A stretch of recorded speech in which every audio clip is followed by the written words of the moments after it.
안녕하세요. 저는 50대 여성이랍니다. 남편은 작은 기업에 다니는 사람이에요. 많은 돈을 벌지는 못하지만 그 회사에 벌써 30년 가까이 다니고 있답니다.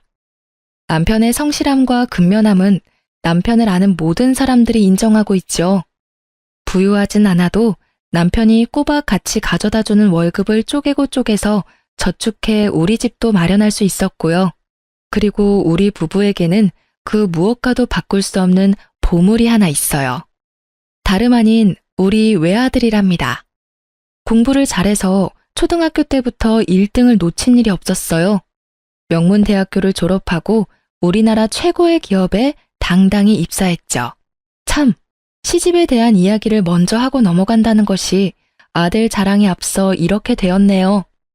오늘 드리고 싶은 말씀은 주로 우리 동서와 관련된 일이라서 이제 시집에 대한 얘기를 해드리려고 합니다. 시부모님이 아직 살아계시고 남편은 두 형제 중 맞이랍니다. 시동생이 있고 손아래 동서가 있죠. 제가 시집갈 당시 시집은 정말 찢어지게 가난했어요. 남편이 취직을 해서 그래도 끼니는 때우게 됐었지만 우리는 간신히 방 한 칸을 얻어서 살림을 시작해야 했었죠.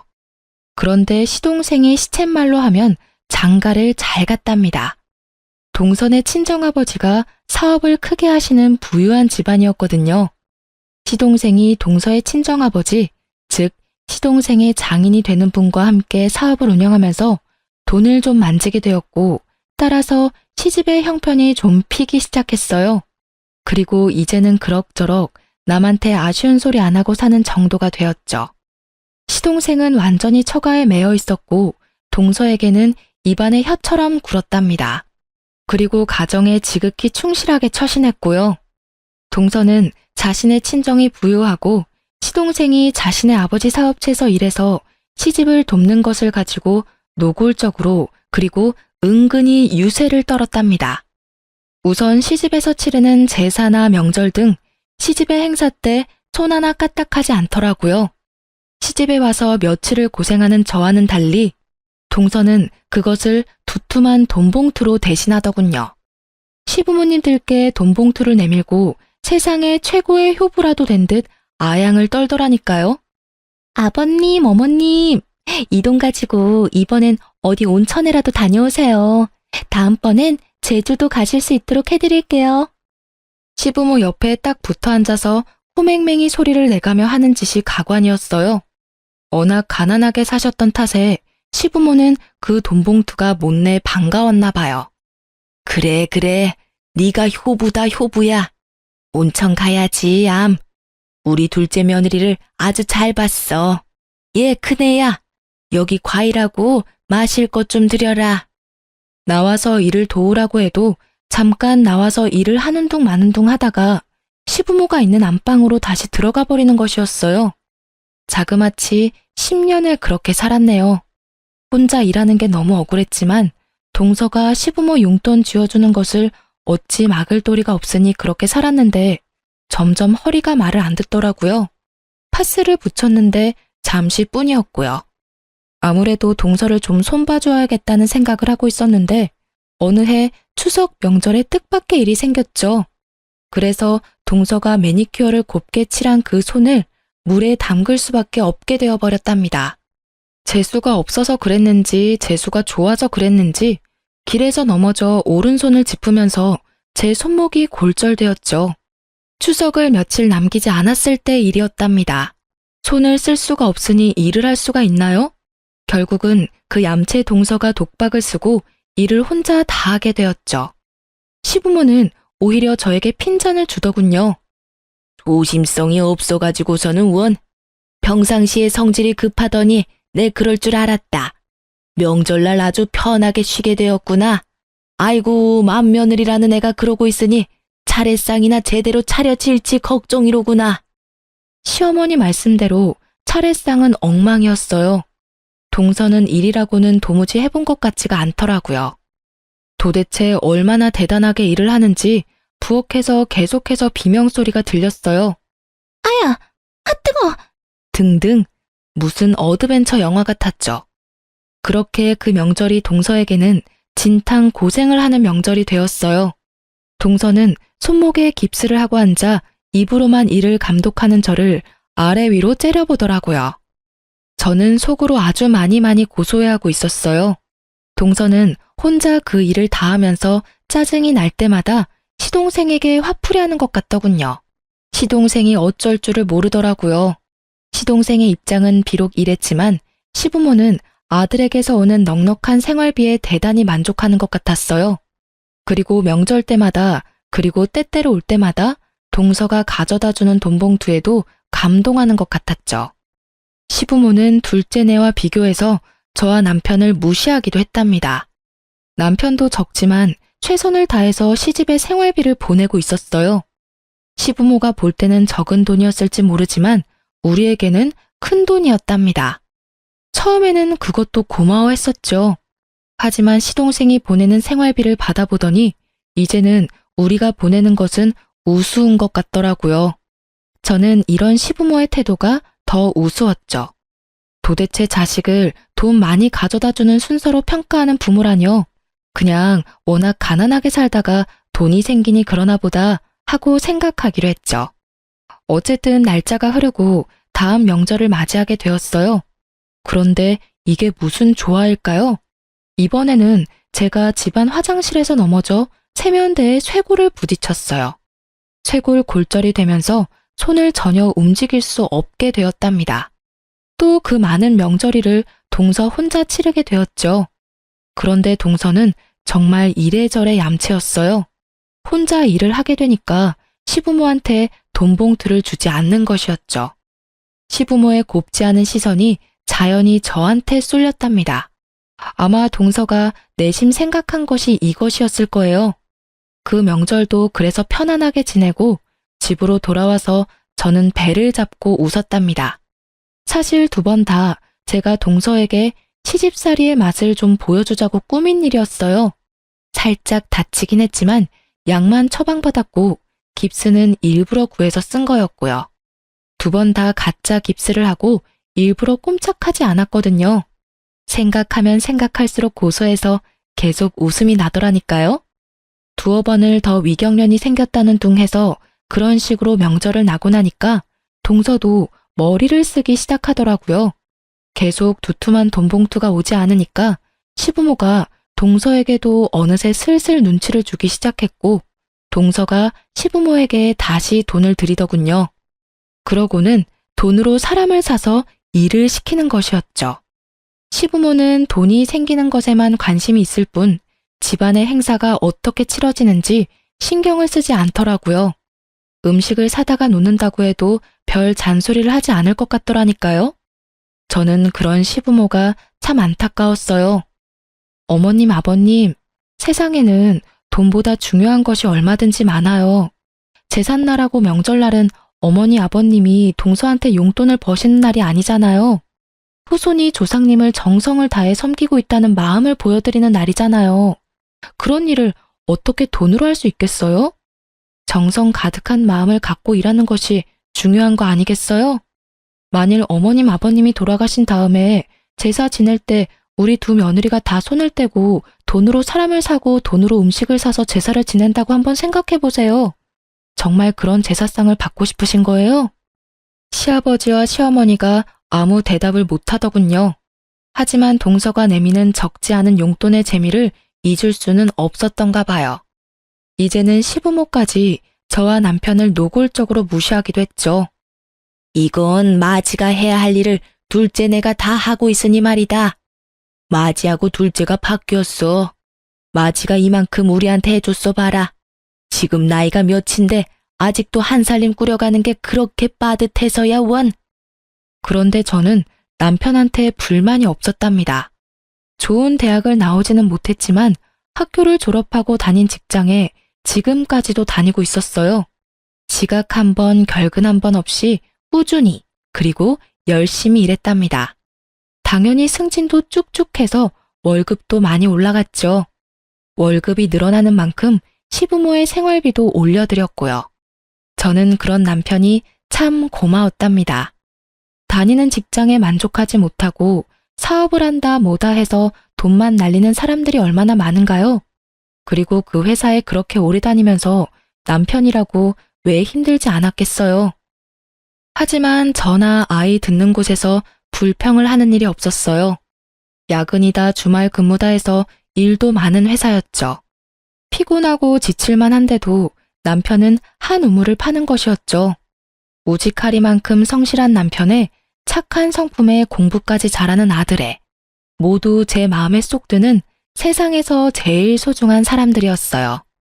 그래서 시부모가 아무리 둘째네와 우리를 비교하면서 무시를 해도 저는 주눅 들지 않았답니다.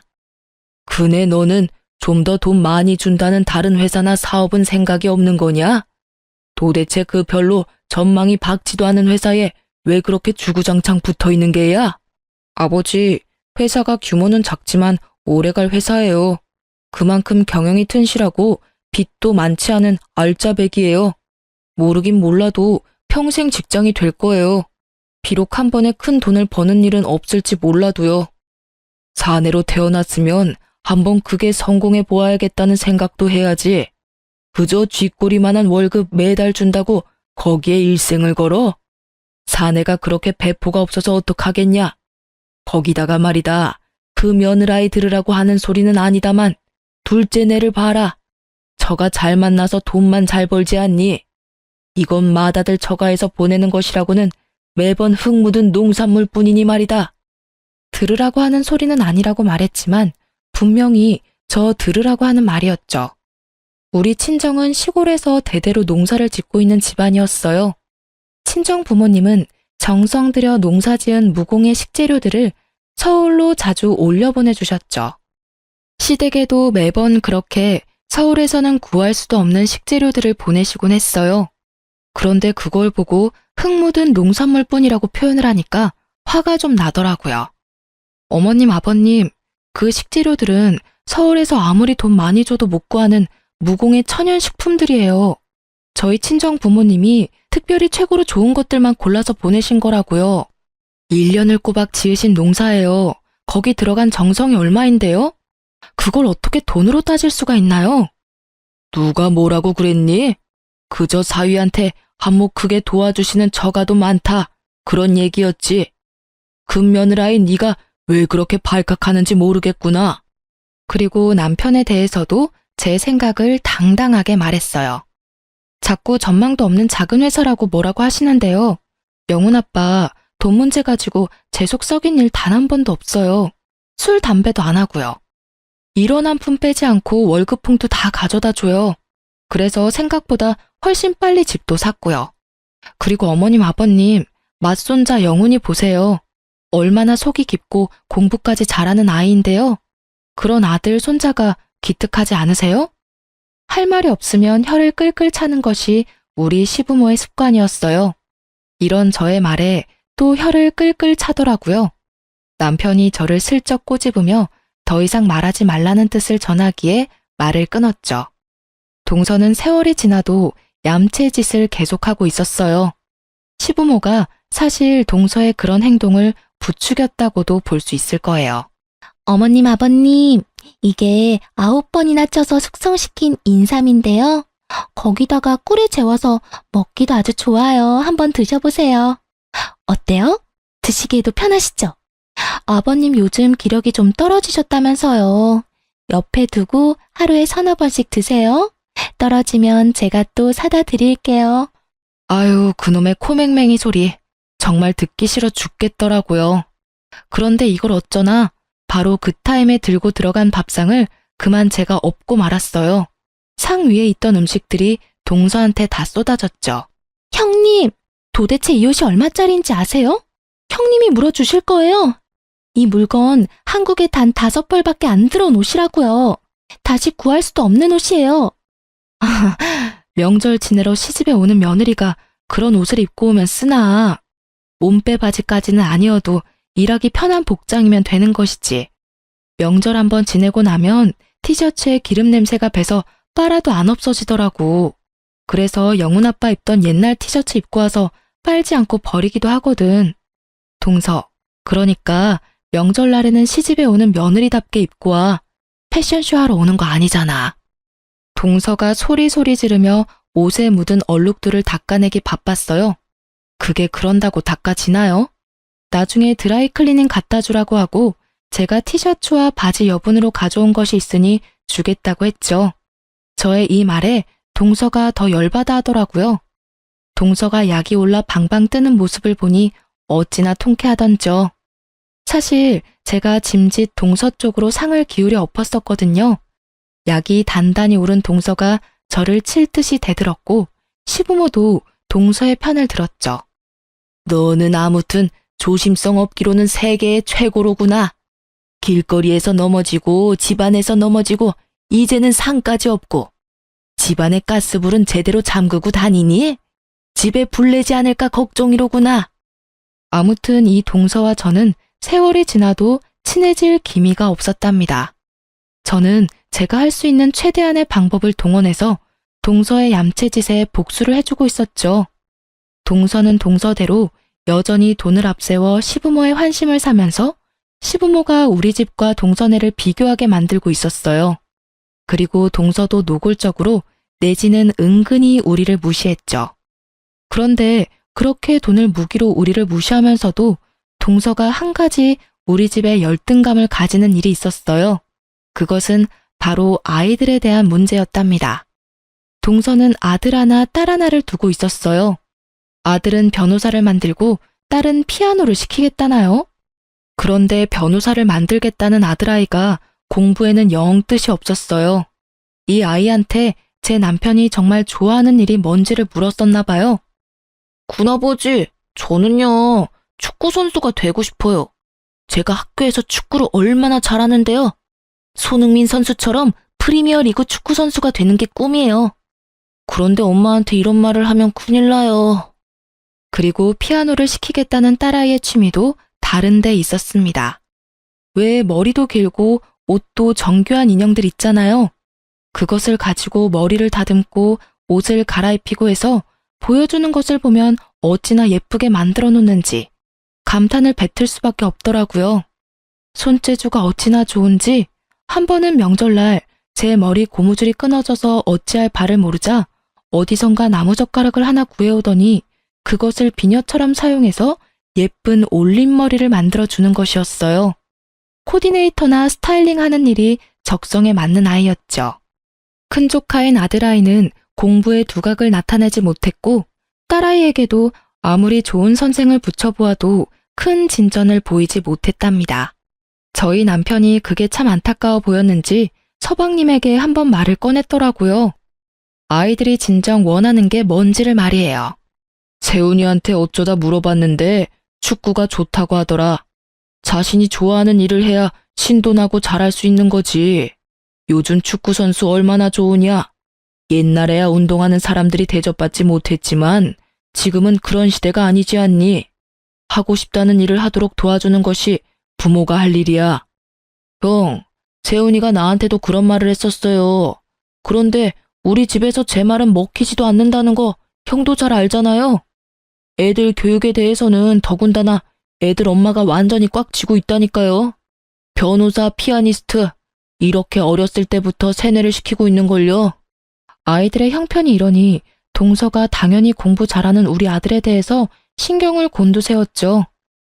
아유, 우리 세훈이도 사실 머리는 좋은데 노력을 안 하는 아이예요.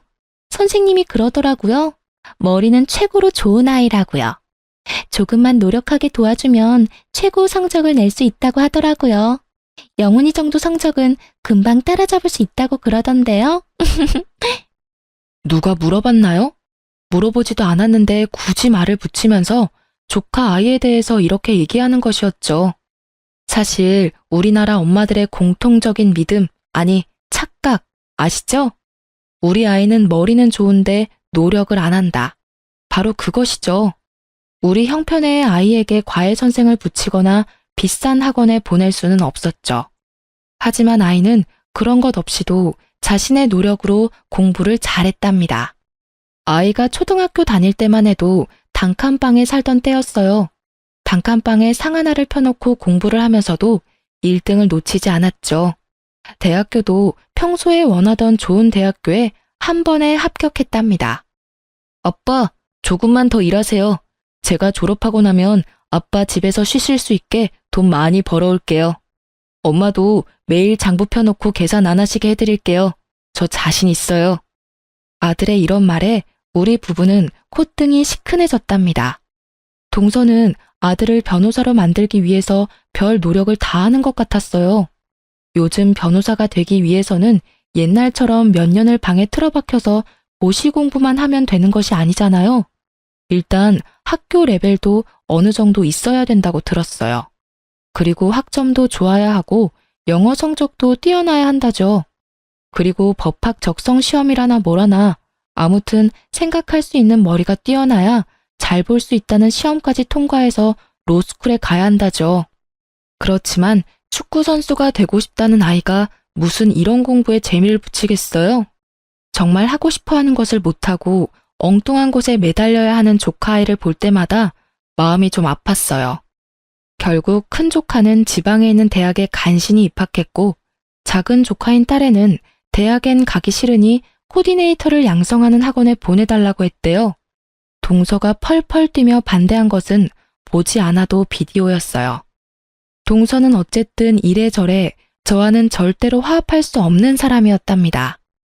그렇게 우리 두 동서가 개와 고양이처럼 지내는 가운데 세월이 무심하게 흘렀죠. 아이들도 이제 장성했고요. 우리 영훈이는 대학을 우수한 성적으로 졸업하고 우리나라에서 최고라고 하는 기업에 당당히 입사했어요.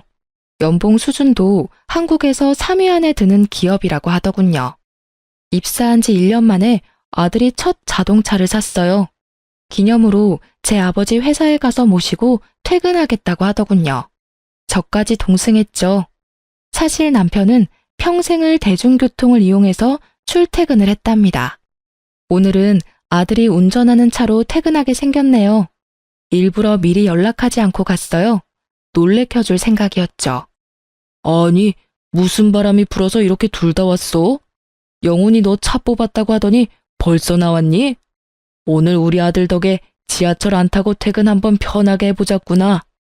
아들은 나온 김에 여기저기 드라이브도 좀 하고 맛있는 것도 사주겠다고 하더라고요.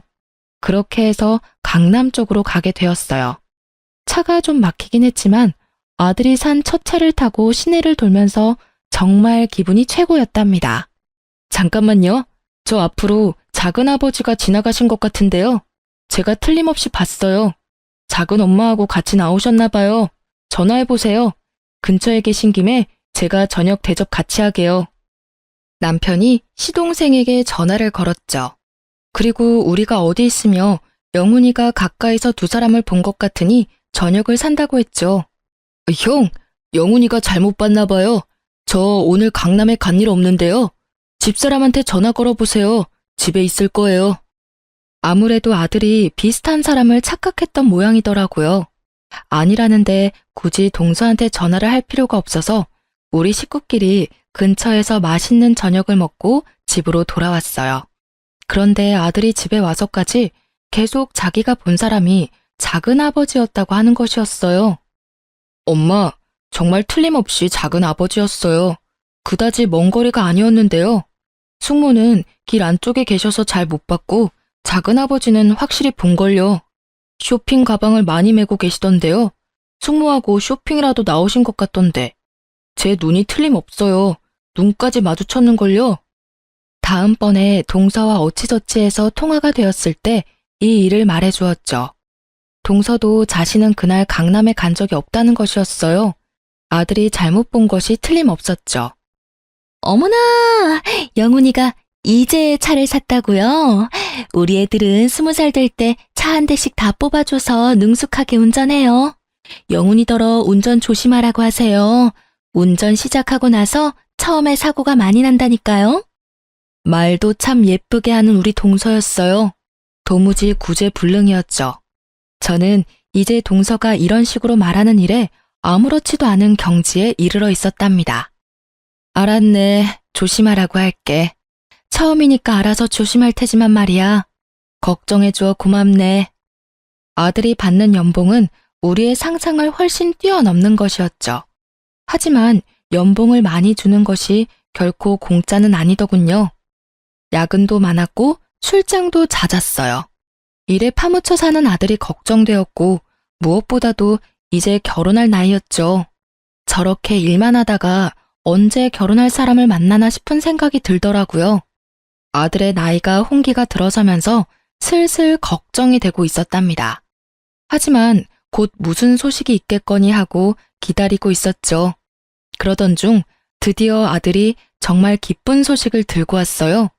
결혼하고 싶은 아가씨가 생겼다는 것이었죠. 우리 두 내외는 정말 뛸 듯이 기뻤답니다. 아들처럼 인류 기업은 아니지만 괜찮은 회사에 다니는 아가씨라더군요.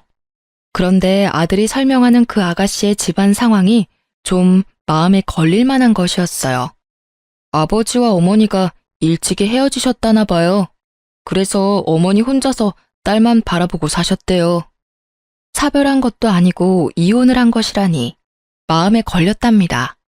그리고 덧붙이는 말인즉 그 아가씨의 어머니가 곧 재혼을 할 것이라고 했어요. 오래 전부터 만나온 사람이었지만 딸이 어릴 때 재혼을 하게 되면 상처가 될 것 같아 차라리 성장해서 엄마의 입장을 이해하게 될 때 결혼을 하겠다고 했다죠. 이 아가씨가 그 사람을 실질적으로 아버지라고 생각한다고 말도 들을 수 있었답니다. 얼마 후에 아들이 그 아가씨를 집에 데리고 왔어요. 참 예쁜 아이더라고요. 같이 식사를 하면서 조심해가며 집안 상황에 대해서 물었어요. 어머니와 아버지가 일찍 헤어지셨지만 새아버지 되실 분은 어머니가 워낙 오래전부터 만나오셨기 때문에 아버지에 대한 미련은 없다고 하더군요. 그러면서 새아버지 되실 분이 하는 사업이 잘 되어 부유하신 분이라고 덧붙였어요. 그리고 그 사업은 결국 제 아들이 물려받을 것이라고 했죠. 그런데 이 말은 덧붙이지 않는 것이 좋았겠다 싶었답니다. 마치 젊은 시절의 동서를 보는 것 같았고 그 집에 매여 사는 시동생 생각이 날 수밖에 없었거든요. 거기다 동서 때문에 돈 자랑하는 사람들에 대해서 아주 학지를 뗀 저였어요. 그런데 며느리감이 묻지도 않은 새아버지의 경제 상황에 대해서 이야기를 꺼내니 저도 모르게 표정이 굳어지더군요. 그런 저를 눈치챘는지 남편이 유쾌하게 분위기를 바꿔보려고 했어요. 아, 그래? 잘 됐구먼. 어머니께도 그동안 많이 힘이 되고 위로가 되셨을 테니까. 그러면 이번 결혼에도 그분이 혼주석에 앉으실 건가? 며느리감이 그럴 것이라고 하더군요. 그렇다면 그 전에 어머니가 먼저 결혼을 하실 것인지 제가 물어보았죠. 그랬더니 새아버지 되실 분이 사업상 정리를 하셔야 할 일이 많아서 그 정리가 끝나야 어머니와 재혼이 가능하다는 것이었어요. 사실 이것도 제 마음에 그다지 흡족한 대답이 아니었죠. 결혼 전이라면 그냥 남자친구인데 혼주석에 앉다뇨. 썩 내키는 혼처는 아니었지만 아들이 좋다고 하니 그쪽 집안 사정이 그렇다 해도 무조건 말릴 수 있는 일은 아니었어요. 집안 형편이 평범하지 않은 것이 계속 마음에 걸렸죠. 시부모에게 전화를 했죠. 시부모도 당연히 맏손주의 결혼에 관심이 컸기에 며느리감을 만나본 일을 전해야 했어요. 그리고 제 걱정거리에 대해서도 말했죠. 저처럼 며느리감의 성장 과정과 집안 환경에 대한 걱정이 크더군요. 그런데 이 이야기가 동서의 귀에 안 들어갔을 리가 없었죠. 어머나, 형님, 영훈이가 그 집 사업을 물려받는다면서요? 아주버님은 처가에서 받은 게 없으신데 영훈이는 그래도 아이가 똑똑하니 경제력 있는 장인을 만난 모양이네요. 아, 참, 장인이 아니라 장모의 남자친구라고 했던가요? 아유, 좋은 집안하고 혼사가 되었어야 했는데 사실 신랑 하나 똑똑하다고 좋은 집안하고 사돈 맺기가 쉽지는 않아요. 신랑의 집안이 좋아야지 좋은 집안하고 사돈이 되죠. 이 말에 제가 발끈해버리고 말았죠. 나는 우리 집안이 안 좋은 집안이라고 생각해 본 적 없어. 우리 영훈이는 누구보다도 훌륭한 아버지 밑에서 자라서 가정에서 아버지의 역할이 어떤 것인지를 잘 아는 애야. 그리고 영훈 아버지는 남의 신세 지지 않고 일확천금 바라는 일 없이 세상에서 제일 성실하게 살았다고 자부할 수 있어. 우리 친정에서는 영훈 아버지를 최고의 사위라고 생각하고 있고 말이야. 나는 사실 서방님이 처가에 매여서 자신의 의견 한번 제대로 말 못하고 그렇게 사시는 것이 더 안 돼 보였네. 동서가 이 말에 또 따박같이 말대꾸를 하더라고요. 그러면 우리 집에서 세훈 아빠를 종 대하듯이 했단 말인가요? 지금 하신 말씀은 그렇게 들리네요. 시집 와서 지금까지 형님을 볼 때마다 드는 생각이 말이에요. 말씀을 참 함부로 하세요. 제 속이 얼마나 긁혔는지 아세요? 뭐라고? 말을 함부로 해? 그게 아랫사람이 손윗사람한테 쓸 표현인가? 자네야말로 시집와서 돈봉투 뿌린 것 말고는 한 일이 뭔가? 하다못해 제사상 하나, 차례상 하나를 제대로 차려본 일이 없는 사람 아닌가 말이야. 그날은 이렇게 동서를 따끔하게 야단치고 전화를 끊었어요. 그런데 동서가 아주 나를 받은 사람 마냥 신이 났더라고요. 영훈이가 그렇게 똑똑하고 잘났다고 하더니만 결국은 그런 혼처를 만나게 되었다며 노골적으로 비아냥거리는 것이었죠. 하지만 저는 늘 그랬듯 주눅들지 않았답니다. 우리 아들이 판단을 했다면 그 판단을 일단 믿는다고 했죠. 그리고 결혼은 상대방의 사정을 자세히 알아보고 시킬 것이라고 했어요. 동서가 이렇게 신이 나 있는 사이에 아들의 결혼 이야기가 착착 진행되고 있었답니다. 저는 무엇보다도 그 새아버지 될 사람에 대해서 자세히 물었죠. 아들의 말로는 사업을 크게 하시는 분이라고 하는데 최근에 장기 출장이 잦아서 말만 들었지 아들도 아직 만나지 못했다는 거였어요. 그리고 아들에게 콕 집어서 물었어요. 설마 그 아버지 될 사람이 크게 사업을 한다니까 네 숙부처럼 그 집에 묶여서 그렇게 살 생각은 아니겠지? 라고요. 아들이 웃더라고요. 아들의 꿈은 지금 있는 회사에서 적어도 임원급 이상으로 승진한 다음에 은퇴를 하는 것이라고 못을 박더군요. 그러고 나서 그 경험을 토대로 장인의 사업을 물려받든 다른 사업을 하든 생각할 것이라고 했어요. 그 말을 들으니 안심이 되었답니다.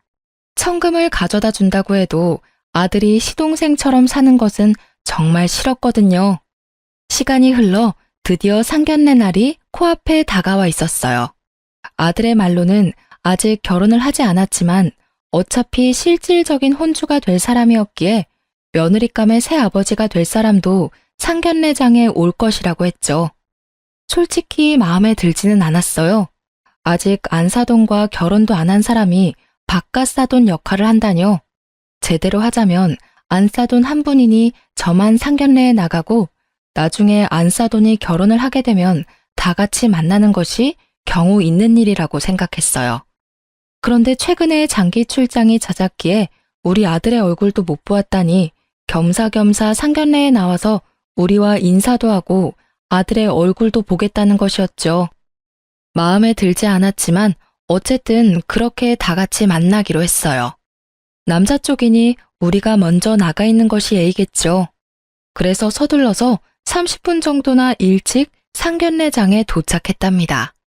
30분이 흐르고 약속한 시간에서 약 5분 정도 전에 안사돈과 바깥사돈 될 분, 그리고 며느리감이 상견례장에 도착했어요. 그들이 상견례장 문을 열고 들어서는 순간 상견례장은 발칵 뒤집혔답니다. 이게 어떻게 된 일인지, 형, 영훈아, 어떻게 여길... 저는 정말 다리가 휘청할 정도로 어지럼증까지 느꼈어요. 작은아버지가 어떻게 여길... 이게 어떻게 된 거예요? 이분이 네 새아버지가 될 분이 정말 맞아? 도대체 이게 다 무슨 말씀들인가요? 작은아버지라뇨? 우리 새아버지 될 분이 어떻게 영훈 씨 작은아버지가 된단 말이에요. 이건 말도 안 돼요. 뭔가 잘못된 일일 거예요. 며느리감은 그래도 정신이 있는 모양이었어요. 남편과 저는 아예 정신이 혼미해서 아무 말도 하지 못하고 있었답니다. 잠시 시간이 흐른 후 아들이 침착하게 상황을 정리하더군요. 여기 이분은 분명히 우리 작은 아버지셔. 그리고 네 새아버지 될 분이 맞다고 네가 분명히 확인했고, 그리고 장모님과 만난 지도 한참 됐다면서. 그렇다면 상황은 분명하네. 작은아버지, 이제 작은아버지가 상황을 설명해 주셔야 할 것 같은데요. 시동생이 거기서 무슨 말을 할 수 있었겠어요? 우물거리며 말을 잇지 못했고 고개를 들지 못하더군요. 그리고 더 이상 그 자리에 앉아있지 못하겠는지 일어서서 도망을 치듯 밖으로 나가버리는 것이었죠. 그러고는 그 자리에 다시 돌아오지 않았어요. 제가 안사돈에게 물었어요. 딱 한 가지만 여쭙겠습니다. 저 사람이 가정이 있는 사람인 걸 알고 만나셨나요? 아니면 가정이 있는지 모르고 속아서 만나셨나요? 이 말씀에 대한 대답은 꼭 들어야겠습니다. 안사돈 될 사람이 말이 없더군요. 말이 없었지만 저는 그 묵언의 뜻을 알아들을 수 있었어요. 적어도 안사돈은 가정이 있는 사람이라는 것을 알고 만났다는 것을 알 수 있었죠. 그리고 최근에 결혼을 급하게 추진하려고 했었다는 것은 이미 들어서 알고 있는 사실이었고요. 제가 아들을 일으켜 세웠어요. 예비 며느리가 흐느껴 울기 시작하더군요. 그렇게 상견례는 엉망이 되었고 아들과 우리는 집으로 돌아와서도 한동안 서로 대화 없이 천장만 보고 앉아 있었죠. 얼마나 시간이 흘렀는지도 잘 모르겠더라고요. 그런데 갑작스러운 전화벨 소리가 이 어색한 침묵을 깼죠. 형님, 그 대단한 사돈댁하고는 상견례 잘 끝내셨어요? 어머나, 그러면 이제 영훈이도 회사에 매여 있지 않아도 되겠네요. 장인 될 분이 크게 사업을 하는 사람이라면서요? 우리 세훈 아빠처럼 편하게 집안일만 운영하면 되는 거 아니겠어요? 동서, 내가 지금은 자네에게 할 말을 다 정리하지 못한 상태야. 내가 조금 있다가 아니면 며칠 있다가 다시 전화를 걸 테니 말이야. 전화는 꼭 할 거네. 해야 할 얘기가 있거든. 그때 궁금한 거 다 물어보고. 전화를 끊자 이어서 아들이 말하더군요. 자신의 결혼 문제와는 별도로 이 이야기는 작은 어머니한테 전해야 한다는 것이었죠. 저도 아들의 의견에 찬성했답니다. 결코 동서를 놀리거나 골탕 먹이려는 의도가 아니었어요. 이 문제는 동선의 집의 운명을 좌우하는 중대한 문제이기 때문에 아들의 의견에 찬성한 것이었죠. 그리고 얼마 전에 들은 말이 있었죠. 곧 동선의 아버지가 시작하시고 일구신 사업체의 명의까지 시동생에게 넘어갈 것이라는 이야기였어요. 지금까지는 경영만 했거든요. 정말로 우리 시동생을 나쁘게 생각하지 않으려고 했었어요. 결혼 전에 시동생의 모습도 머릿속을 스쳐 지나가더군요. 일하기 싫어하고 나태한 사람이었어요. 시아버님이 인물이 좋으신 분이었죠. 그 인물을 빼닮아 젊은 시절에 정말 여러 여자 울리던 사람이었답니다. 아들이 자신이 계획을 세워서 이 일을 정리하겠다고 말하고는 자기 방으로 물러가더군요. 아들의 마음이 지금 어떨까를 생각하니 마음이 찢어졌어요. 결국 아들이 이틀 정도를 고민하고 나서 우리에게 계획을 이야기하더군요. 아들은 우선 며느리감이라고 데려왔던 아가씨와 그 어머니에게 전화를 걸어 한 번은 더 만나야 하지 않겠느냐고 하더군요. 그쪽에서 망설이는 것 같더니 그러자고 하는 것 같았어요. 시내의 모처로 두 사람을 불러냈죠. 그리고 아들은 정말 작은 어머니를 속이고 싶지는 않지만 지금은 그럴 수밖에 없는 것이 가슴 아프다고 하면서 동서에게 전화를 걸었어요.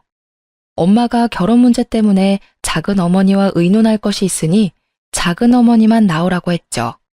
동서야 보나마나 가뜩이나 아들의 결혼 문제에 대해서 더 비아냥거려주고 싶어 했겠죠. 동서가 얼른 조카인 제 아들의 제안을 받아들이는 것 같았죠. 그리고 마지막으로 이 사태를 만든 주범인 시동생에게 전화를 하는 것 같더군요. 전화를 안 받는 것 같았어요. 하지만 시동생이 이 세상 모든 것에서 도망치지 않는 이상 회사나 집 밖에 있을 곳이 어디 있겠어요. 결국 아들이 작은아버지를 찾아내어 누가 모여있다는 말도 하지 않은 채 그 장소로 차에 태워 데리고 왔어요. 이제 관련된 모든 사람이 다 모인 셈이었죠. 여기가 도대체 무슨 자리인가요, 형님? 저는 형님만 계실 줄 알고 나왔는데 저 두 분은 잘 모르는 분들이네요. 혹시 며느님 되실 분하고 안사돈 되실 분이세요? 그리고 곧이어 들어오는 시동생을 보고 동서가 의외라는 표정을 지었어요. 시동생은 모든 사람이 다 모여있는 것을 보고는 기겁을 하더군요. 예비 안사돈을 다그쳐 언제 시동생을 처음 만났는지 물었어요. 20년 가까이 됐어요. 저 아이가 아직 어릴 때니까요. 이 사람이 늘 이혼하고 싶다고 했었어요. 지금은 그 집안의 머슴처럼 살고 있지만 언젠가 그 재산이 자기 것이 되면 이혼할 것이라고 했었고 요즘 들어 곧 그렇게 될 것이라고 했어요. 그래서 우리는 이제 곧 결혼하려고 했었어요. 눈치 빠른 동서가 이 이야기의 내용을 캐치한 것 같더군요. 잠시 얼이 빠진 듯 했던 동서가 시동생을 다그쳤어요. 당신 결국 돈을 보고 나하고 결혼한 거였어. 그 긴 시간을 참 잘도 버텼네요. 더군다나 20년간이나 다른 여자를 만나면서 이 여자하고 합치고 싶어서 어떻게 기다렸어요? 그런데 이 여자하고도 꼭 돈이 있어야 합칠 수 있었던가 보네. 요즘 와서 결혼 이야기가 본격적으로 나왔다고 하는 걸 보니까 자칫하면 모르고 명의를 넘길 뻔했어요. 내 선택은 분명해요. 당신의 생각을 안 이상 이혼할 거예요. 형님의 안싸돈 되시는 분, 이제 선택은 당신만 하시면 되겠네요. 돈을 보고 결혼한 시동생과 돈을 그토록 좋아하며 돈을 앞세워 살아온 동서의 콜라보라고밖에 할 말이 없더군요. 안 싸돈 될 뻔했던 사람의 선택이 갑자기 궁금해지는 건 왜일까요? 아들이 곧이어 파혼을 선언하더군요. 사돈 될 뻔했던 사람과 며느리 될 뻔했던 사람이 먼저 자리를 뜨고 시동생이 또 도망치듯 자리를 피했죠. 동서는 다리에 힘이 풀렸는지 사람들이 나가버리자 의자에 주저앉고 말았어요. 평생을 그렇게 다투며 지낸 동서였지만 어쨌든 가족이었죠. 마음이 아프더라고요. 돈이라는 것이 이렇게 허망한 거야, 동서. 동서가 그렇게 믿고 의지했던 돈, 그것 때문에 평생을 속아 살아왔다는 것을 생각해 보길 바래. 서방님은 원래 일하기도 싫어하고 일확천금을 노리는 경향이 큰 사람이었지. 그런 사람이 그래도 결혼해서 장인 아래에 잘 붙어 있다고 생각했었어. 돈에 팔려간 결혼, 사람을 사랑해서가 아니라 돈을 사랑해서 한 결혼이 얼마나 위선적인 것인지를 이제 알았으리라고 생각해. 그렇게 허망한 돈을 믿고 시집에 대한 도리까지 돈으로만 해결하려 했던 잘못된 인성을 고치지 않으면 돈은 아마도 동서를 계속 속이고 말 거네. 동서가 이미 이혼을 선언했고 아들도 파혼을 선언한 마당이었어요. 시동생이 이혼만은 못하겠다며 매달렸다는군요. 하지만 동서는 매몰차게 이혼을 진행했다죠. 그리고 나중에 들은 이야기지만 시동생의 내연녀, 즉 며느리가 될 뻔했던 아이의 엄마는 시동생을 버렸다죠. 시동생에게 남은 재산이 거의 없다는 것을 알고 그랬던 것 같더군요. 동서가 우리 가족에게 남이 되는 날 시부모에게 큰 절을 한번 올리고 떠나더군요. 형님 말씀대로 제가 잘못된 생각을 가지고 살았고 그것이 결국 제 발등을 찧었어요. 그걸 이제야 알겠네요. 형님이 그걸 가르쳐 주셨어요. 내내 행복하시길 바랄게요. 이 말을 끝으로 동서는 우리 가족에게서 멀어져 갔답니다. 평생을 개와 고양이처럼 다투며 살았지만 그렇게 떠나는 동서의 뒷모습을 보니 아주 살짝 눈물이 나더군요. 제일 큰 걱정은 아들이 받았을 상처였어요. 아들은 한동안 말없이 회사와 집을 왔다 갔다 하더군요. 시간이 좀 필요하겠죠. 하지만 저는 아들을 믿는답니다. 공부를 잘했지만 책상에만 붙어있는 샌님으로 키우지 않았어요. 우리 아들 강한 아이랍니다. 그리고 곧 진정한 아들의 인연이 어디선가 나타나겠죠. 그날이 빨리 다가오기를 우리 내외는 기다리고 있답니다. 지금까지 저와 동서의 얽힌 이야기를 중심으로 우리 가족에 대한 이야기를 말씀드렸어요. 읽어주셔서 감사합니다.